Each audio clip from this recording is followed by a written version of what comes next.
Hello students, मैं Shankar sir आप सबका एक बार फिर से शंकर अकेडमी पे स्वागत करते हैं। आज क्लास 10 का एक इम्पॉर्टेंट टॉपिक है आपके सामने। चैप्टर फर्स्ट है केमिकल रिएक्शंस इन इक्वेशन। उसी का एक सब टॉपिक उठाया हमने। क्या कहते हैं इसे, बैलेंसिंग केमिकल रिएक्शंस।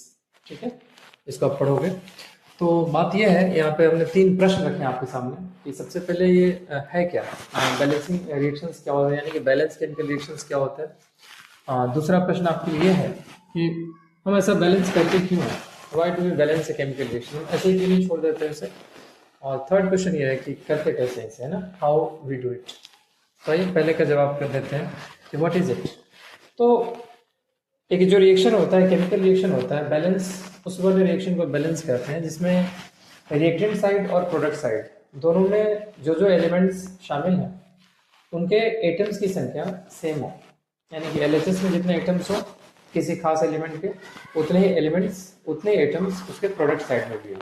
ठीक है, यानी कि रिएक्टेंट साइड के एटम्स जो हैं और प्रोडक्ट साइड के जो एटम्स हैं किसी खास एलिमेंट के, दैट मस्ट बी इक्वल, वो बराबर होना चाहिए।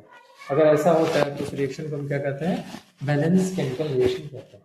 ठीक है, फॉर एग्जाम्पल अगर बात करें कि H2 है ना, H2 प्लस O2, और ये क्या है 2H2O है, अगर ऐसा है तो यहाँ पे हम क्या कहेंगे कि रिएक्शन है बैलेंस है। कैसे बैलेंस है, हाइड्रोजन यहाँ पे 4 है, ऑक्सीजन 2 है, इस तरफ में भी हाइड्रोजन 4 है और ऑक्सीजन कितना है 2 है। तो इस तरह के रिएक्शंस को क्या कहते हैं, बैलेंस केमिकल रिएक्शंस कहते हैं। ठीक है, अंडरस्टूड। यानी कि एक ऐसा रिएक्शन जिसमें कि जो पार्टिसिपेटिंग एलिमेंट्स हैं उनके एटम्स रिएक्टेंट साइड में और प्रोडक्ट साइड में दोनों में इक्वल जब होते हैं तो वैसे रिएक्शंस को क्या कहते हैं, बैलेंस केमिकल रिएक्शन कहते हैं। I hope you understood. तो बैलेंस केमिकल रिएक्शन ये हो गया। अब दूसरी बात ये आती है कि इसे हम बैलेंस करते क्यों है। तो यहाँ पे जो रिएक्शंस है ना, रिएक्शंस एक लॉ को फॉलो करते हैं, एक लॉ पे बेस्ड है। उस लॉ का नाम है law of conservation of mass. Law of conservation of mass ये कहता है कि mass of reactant is equal to mass of product. क्या हमने बोला, law of conservation of mass. इसके आधार पे क्या कहते हैं, mass of reactant must be equal to the mass of product. यानी कि यहाँ पे कॉन्सेप्ट ये है कि मास की कोई लॉस नहीं होती। यहाँ पर जब भी कोई केमिकल रिएक्शंस होते हैं तो उसमें मास का कोई लॉस नहीं होता, और वो तभी पॉसिबल है जब number of atoms reactant side में और प्रोडक्ट साइड में सेम हो, तभी पॉसिबल है ऐसा। इसी से हम क्या करते हैं, रिएक्शंस को बैलेंस करते हैं। तीसरा जो प्रश्न रहा, क्या कह रहा है कि हम इसे करते कैसे, है ना, इसको इन रिएक्शंस को बैलेंस करते कैसे। इसके लिए हमने क्या किया, आपके सामने 3 इक्वेशंस लिए हैं। ठीक है ना, इससे उम्मीद है कि हम इसे सीख पाएंगे, समझ पाएंगे। पहले रिएक्शंस पे आयरन जो है रिएक्शन कर रहा है वाटर के साथ, क्या बना रहा है, आयरन ऑक्साइड और H2 बना रहा है। क्या है, बैलेंस है। इज इट बैलेंस, तो नो। क्यों नहीं बैलेंस है, क्योंकि यहाँ पे आयरन कितना है, 1 एटम है यहाँ पे, जबकि आयरन का कितना है, 3 एटम है। ऑक्सीजन कितना है दोस्तों, यहाँ पर 1 है, जबकि ऑक्सीजन यहाँ पे कितना है, 4 है। और हाइड्रोजन बैलेंस। तो जो अनबैलेंस है ना उसको पिक करेंगे और उसको बैलेंस करने की कोशिश करेंगे। तो आयरन यहाँ 1 है और आयरन यहाँ पे कितना है, 3 है। क्यों ना यहाँ पर 3 लगा दें।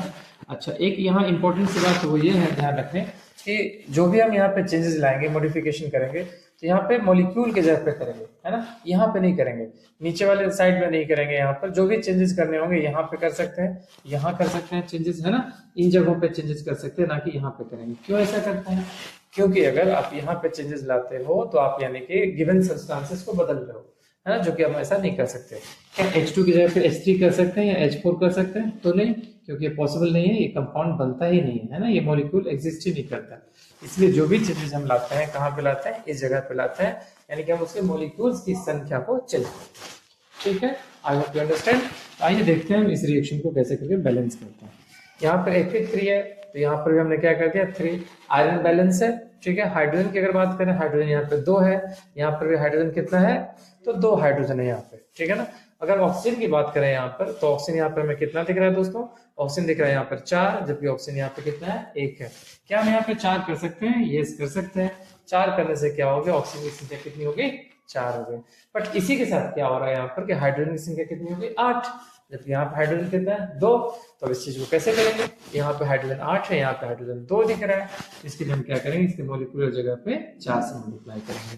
यानी कि हाइड्रोजन की संख्या यहाँ पर कितनी, 8, और यहाँ पर भी हाइड्रोजन कितनी, 8, ऑक्सीजन कितने, 4, यहाँ पर भी ऑक्सीजन कितने, 4, आयरन की संख्या कितनी, 3 एटम्स है, यहाँ पर भी आयरन कितने, 3। ठीक है, इस प्रकार से अब ये पूरी तरीके से बैलेंस है। यानी कि number of atoms on the reactant side is equal to number of atoms on the product side. ठीक है, एक और रिएक्शन हमारे सामने है, लीड नाइट्रेट कहते हैं इसे। लीड नाइट्रेट को जब हीट करते हैं तो क्या बनता है, लीड ऑक्साइड बनता है, नाइट्रोजन के ऑक्साइड बनते हैं और ऑक्सीजन बनते हैं। क्या बैलेंस है, is it balance? No, this is not balance. इसे हम बैलेंस करेंगे। ठीक है, कैसे करके बैलेंस करते हैं देखते हैं। यहाँ पर PbNO3 होल 2 है, यहाँ पर क्या है, एक ही नाइट्रोजन है। क्या यहाँ पे 2 रखने से काम हो जाएगा? मान लीजिए यहाँ पे 2 करते हैं तो क्या हो जाएगा, ऑक्सीजन की संख्या हो जाएगी 4, 2 6 और 1 7, जबकि यहाँ पे ऑक्सीजन की संख्या कितनी है, 6। तो ये भी नहीं बन पा रहा, तो इसके लिए हम क्या करेंगे, चलो यहाँ पे 2 लगाने की कोशिश करते हैं, 2 कर देते हैं। अब यहाँ पे लीड कितनी की संख्या हो गई, लीड की 2 एटम्स हो गए, तो यहाँ पे अगर 2 लगा देते तो Pb बैलेंस हो गया, लीड बैलेंस हो गया। अब ऐसा करने से नाइट्रोजन की संख्या कितनी हो जा रही है, नाइट्रोजन की संख्या हो जा रही है 2 2 जा 4, यहाँ पे नाइट्रोजन हो जा रहा है, जबकि यहाँ पे हमारे पास 2 ही नाइट्रोजन है, तो क्यों ना इसे 4 कर देते हैं, 4 कर दिया। अब ऑक्सीजन की संख्या देखें तो कितनी हो रही है, 3 2 जा 6, 6 2 जा 12 ऑक्सीजन हो रहा है। यहाँ पे ऑक्सीजन कितने हो रहे हैं, 4 2 जा 8, 2 10 और फिर 12। इस तरीके से अब ये पूरी तरीके से बैलेंस्ड है। Okay, I hope you understand.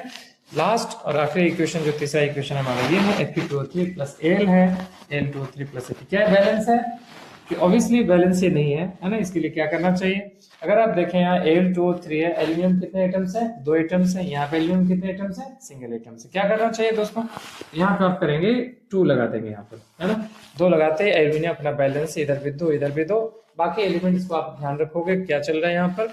तो Fe2 है, जबकि यहाँ पे Fe कितने हैं, सिंगल एटम है। क्या करना चाहिए, इसे बैलेंस करने के लिए यहाँ पे 2 लगा सकते हैं हम सब, तो 2 लगा दिया। अब बाकी देखोगे तो ऑक्सीजन की संख्या 3 है, यहाँ पर ऑक्सीजन 3 है, इज इट बैलेंस? तो यस, हाँ, यह पूरी तरीके से बैलेंस है। आई होप कि आपने समझा होगा इसको। ठीक है, थैंक यू।